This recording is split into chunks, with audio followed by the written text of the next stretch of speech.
आनंद मोहन के लिए ये कानून बदला गया।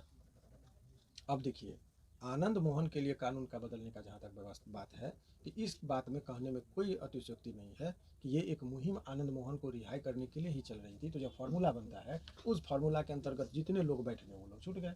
पर सर ऐसे चुनिंदा लोगों को छोड़ा जा रहा है, इससे सोसाइटी में गलत मैसेज भी जा रहा है। आम जनता को कैसे समझाएंगे? उन्हें तो ये लगेगा ना कि जो पॉलिटिकल है उन्हें छोड़ा जा रहा है। आनंद मोहन की रिहाई पे जो हंगामा भी हो रहा है। देखिए, ये दो और इसे बात, जातिगत रंग भी दिया जा रहा है, स्वर्ण वर्सेस दलित किया जा रहा है। देखिए बहुत अच्छी बात है आपका। देखिए, सरकार की कुछ शक्तियाँ होती है, तो सरकार को जब आप चुनते हैं, सरकार आप और हम बनाते हैं, तो सरकार की जो शक्ति है, तो अब कोई आदमी, कोई एक साधारण एग्जांपल समझिए कि ड्राइवर जब गाड़ी चलाता है तो आप कहेंगे हॉर्न कहाँ बजाना है वो आप नहीं तय करेंगे, वो तय करेगा। ब्रेक कहाँ लगाना है, एक्सीलेटर कहाँ दबाना है।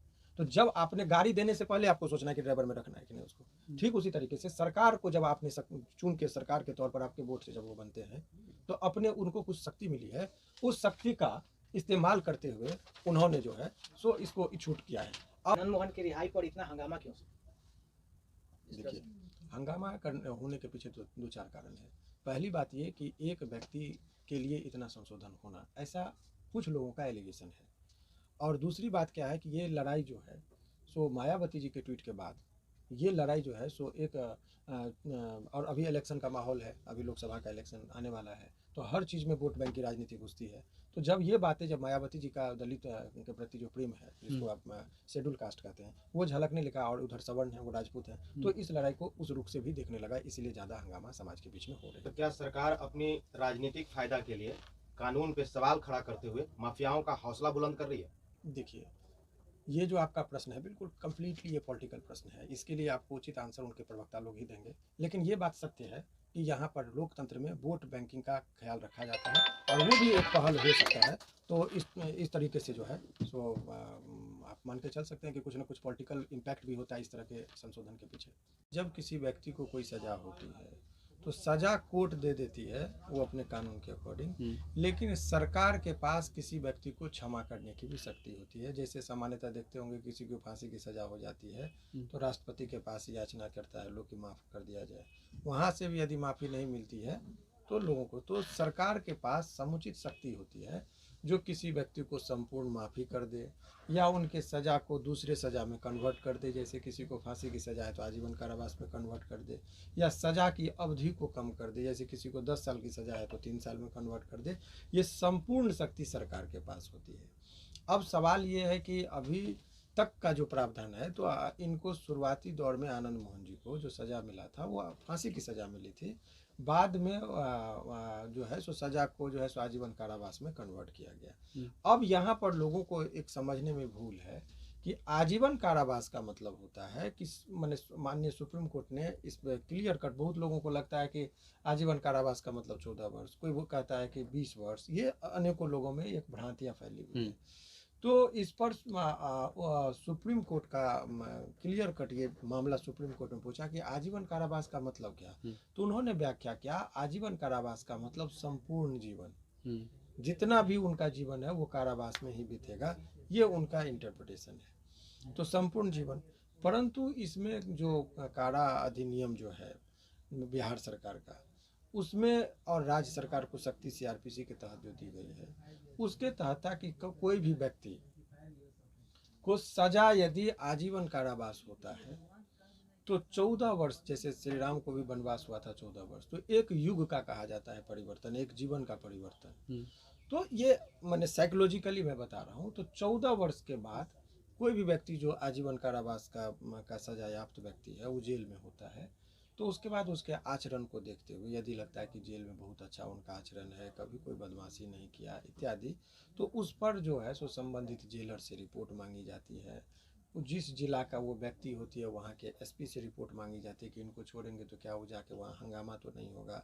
सारे चीज़ों की कमेटी बनती है, जो संबंधित जो जज साहब जो उनको सज़ा दिए होते हैं उनसे भी राय लिया जाता है, और तमाम तरह के लोगों के बाद उस व्यक्ति को यदि उनका आचरण सारा चीज़ पॉजिटिव खबर रहा तो 14 वर्ष के बाद उस व्यक्ति को छोड़ दिया जाता है। राज्य सरकार की शक्ति होती है। अब आनंद मोहन जी के केस में क्या था, वो क्यों अभी 15.5 साल तक वो जिनके जेल में रहे, वो समझिए। ये तो सामान्य व्यक्तियों के लिए नियम था, परंतु इसके कुछ ये नियम उस व्यक्तियों पर लागू नहीं होता है जिसका कुछ अपवाद था।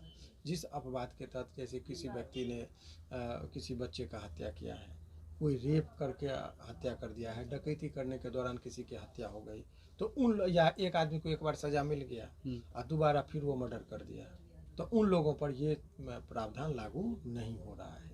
अभी भी कानून में प्रावधान यही है। अब आनंद मोहन जी का जहाँ तक सवाल है, तो और उसमें है कि सरकारी सेवक जो ड्यूटी के दौरान हो, तैनात हो, उनका यदि किसी ने हत्या किया और उसको यदि आजीवन कारावास हो गया तो ताउम्र उसको रहना था। ये अब तक के कानून में प्रावधान था। अच्छा। तो इनके ऊपर क्या था कि सरकारी सेवक को इन्होंने मारा, यानी कि वो डीएम थे, सरकारी सेवक थे, तो सरकारी सेवक को मारने का इल्जाम था। इसीलिए सरकार चाहकर भी इनको नहीं छोड़ रही थी। 14 वर्ष हो गया था, फिर भी चूंकि इन पर यह कानून लागू ही नहीं था। अच्छा। तो अभी तो अब ये कानून जो है उसी के तहत छोड़ना था। इस बीच में जो एक मुहिम चली थी कि आनंद मोहन को रिहा करो, इस मुहिम का इम्पैक्ट माननीय मुख्यमंत्री जी पर पड़ा। अभी उन्होंने घोषणा भी किया था, अभी जो राजपूतों का एक सम्मेलन हुआ था, तो उन्होंने कहा था कि मैं लगा हुआ हूँ, मैं कुछ कर रहा हूँ, आप लोग के हल्ला करने से नहीं होगा, सरकार काम करे। उसी दिन उन्होंने संकेत दे दिया था कि वो लगे हुए हैं। और उसके बाद जो ये संशोधन किया गया, तो उसमें ये कह दिया कि ये जो प्रावधान थे कि सरकारी सेवक को मारेंगे तो आपको परिहार, यानी कि आपको जो मुक्ति का मार्ग था 14 वर्ष के बाद, वो नहीं मिलेगा, उनको उन्होंने संशोधन करके उस लाइन को हटा दिया। आनंद मोहन ऐसे पहले व्यक्ति जिनको इस तरह से छोड़ा जा रहा है। देखिए, तो अब जहाँ तक ये जो राज्य सरकार के द्वारा जो क्षमादान की शक्ति है, तो अनेकों लोगों को मिलता रहा है। जैसे सामान्य लोगों को तो बहुत लोगों को मिला जो 14 वर्ष से निकल गए, आजीवन कारावास हुआ, लेकिन वो सरकारी सेवक की मामला नहीं थी। तो एक तो ये है। दूसरी बात आप समझिए कि इससे पहले भी आप लोगों ने सुना होगा कि संजय दत्त को सजा हो गई थी कोर्ट से, उनको भी समुचित जो वहाँ की उचित सरकार थी वहाँ उन्होंने छोड़ा था। तो अनेकों एक उदाहरण है। संजय दत्त चूँकि वो कॉमन नेम है इसीलिए मैंने लिया। इस तरह का हजारों संख्या में लोग हैं जिनको आजीवन कारावास के बाद भी छोड़ा गया। तो मतलब सर आनंद मोहन के लिए ये कानून बदला गया। अब देखिए, आनंद मोहन के लिए कानून का बदलने का जहाँ तक बात है, तो इस बात में कहने में कोई अतिशयोक्ति नहीं है कि ये एक मुहिम आनंद मोहन को रिहाई करने के लिए ही चल रही थी। तो जो फार्मूला बनता है, उस फार्मूला के अंतर्गत जितने लोग बैठ गए वो लोग छूट गए। पर सर ऐसे चुनिंदा लोगों को छोड़ा जा रहा है, इससे सोसाइटी में गलत मैसेज भी जा रहा है। आम जनता को कैसे समझाएंगे? उन्हें तो ये लगेगा ना कि जो पॉलिटिकल है उन्हें छोड़ा जा रहा है। आनंद मोहन के रिहाई पे जो हंगामा भी हो रहा है, देखिए ये दो और इसे जातिगत रंग भी दिया जा रहा है, स्वर्ण वर्सेस दलित किया जा रहा है। देखिए, बहुत अच्छी बात है आपका। देखिए, सरकार की कुछ शक्तियाँ होती हैं, तो सरकार को जब आप चुनते हैं, सरकार आप और हम बनाते हैं, तो सरकार की जो शक्ति है, तो अब कोई आदमी, कोई एक साधारण एग्जांपल समझिए कि ड्राइवर जब गाड़ी चलाता है तो आप कहेंगे हॉर्न कहाँ बजाना है वो आप नहीं तय करेंगे, वो तय करेगा, ब्रेक कहाँ लगाना है, एक्सीलेटर कहाँ दबाना है। तो जब आपने गाड़ी देने से पहले आपको सोचना है कि ड्राइवर में रखना है कि नहीं उसको। ठीक उसी तरीके से सरकार को जब आपने चुन के सरकार के तौर पर आपके वोट से जब वो बनते हैं, तो अपने उनको कुछ शक्ति मिली है, उस शक्ति का इस्तेमाल करते हुए उन्होंने जो है सो इसको छूट किया है। अब यदि आपने कहा कि ये जातीय रंग में दी जा रही है, तो ये बात में कहने में कोई ये अतिशयोक्ति नहीं है कि आदमी के पावर, पोजीशन इत्यादि से लोग कन्विंस होते हैं। अब सरकार को देखना है कि भाई ये कानून जो आपने बनाया वोट बैंक की राजनीति है, तो वोट बैंक को बढ़ाने घटाने की ये तो पॉलिटिकल बयान है, तो उस पर हमारा कोई टिक्का टिप्पणी नहीं होगा। हम कानूनी पक्ष को बताए आपको कि कानूनी पक्ष जो ये कहता है कि सरकार की शक्ति है, और उन्होंने अपना वो लीगलाइज करने के लिए पहले संविधान में मैंने वो जो CRPC में संशोधन का जो प्रावधान है, जेल मैनुअल में जो संशोधन का प्रावधान है, वो करके तब उनको रिहा किया गया। आनंद मोहन की रिहाई पर इतना हंगामा क्यों? देखिए, हंगामा होने के पीछे तो 2-4 कारण है। पहली बात ये कि एक व्यक्ति के लिए इतना संशोधन होना, ऐसा कुछ लोगों का एलिगेशन है। और दूसरी बात क्या है कि ये लड़ाई जो है सो मायावती जी के ट्वीट के बाद ये लड़ाई जो है सो एक और अभी इलेक्शन का माहौल है, अभी लोकसभा का इलेक्शन आने वाला है, तो हर चीज़ में वोट बैंक की राजनीति घुसती है। तो जब ये बातें, जब मायावती जी का दलित के प्रति जो प्रेम है, जिसको आप शेड्यूल कास्ट कहते हैं, वो झलकने लगा, और उधर सवर्ण है, वो राजपूत है, तो इस लड़ाई को उस रुख से भी देखने लगा, इसीलिए ज़्यादा हंगामा समाज के बीच में हो रही है। जेल में जो बदलाव किए गए हैं, इससे सरकारी कर्मियों में असंतोष फैलेगी? देखिए, सरकारी कर्मी जो है वो एक क्लास है, लेकिन वो भी जातियों में बटा हुआ है। तो ये कह देना कि जितने भी सरकारी कर्मी हैं सभी असंतुष्ट होंगे, ऐसी कोई बात नहीं है, क्योंकि यहाँ जाति और धर्म का जो है इम्पैक्ट ज़्यादा होता है।